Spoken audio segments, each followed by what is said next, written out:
Okay guys, here's a quick teaser video. I've been working all night and at work and just kind of got up, but I received this Friday. I just unpacked it today. Today's Saturday afternoon. This is my new, as you can see, retweeded, actually the second retweed, 1959 Bassman, all original. Wait till you get a load of this. Still got some of the styrofoam pieces on there. I just unpacked it. Came from Pasadena, California. Check it out. Here you're gonna get to see a almost virgin circuit. Now, the cool thing is Bob Dixon in Malibu checked this thing out. He said it was good to go. He offered the guy sold it to me $4,000, and he said that's not enough. You know, they want to make money, so these store owners aren't going to give you as much as you could get on the street. There's the, I was going to get a flashlight and see the stamp on there. I can't see it. Production 44. 1959, the Holy Grail of Holy Grails. Now, the speakers were a little iffy. It's actually, and they still said, well, they could be original, even though they don't have the stickers on there. But they are. The top two are 1957 P10Rs. The bottom two are 1959 P10Rs. And Bob said, who knows, they could have pulled some speakers out of an amp when they shipped this thing. But anyway, this one right here has got the original cone on it, which hopefully it doesn't blow right away.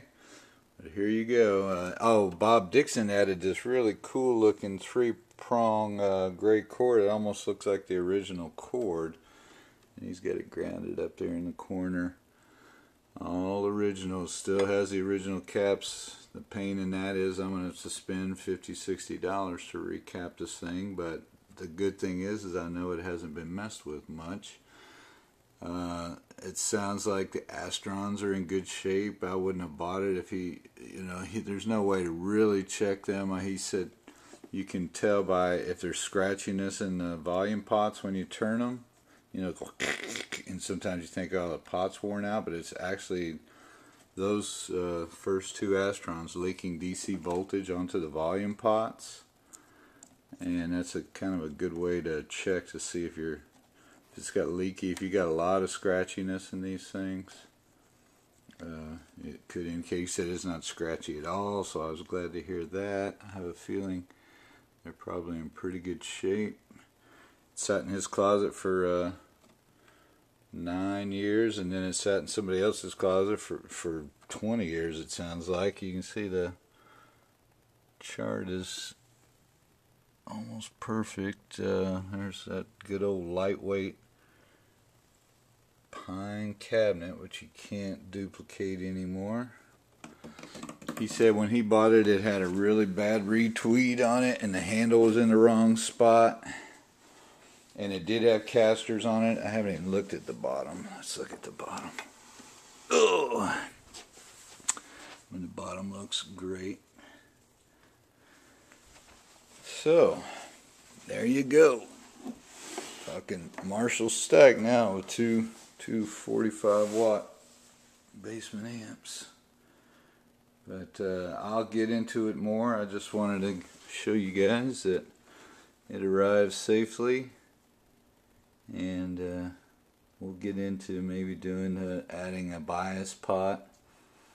And when I take this chassis out and look at the capacitors, the main electrolytics on the other side in the pan, I'm pretty sure those are probably original too. We'll have to check them before we really turn this thing on. He's had it on, they've all checked it, said it works fine. They didn't even want to change the capacitors, so I'm sure they're okay, but they should be changed. Talk to you guys later.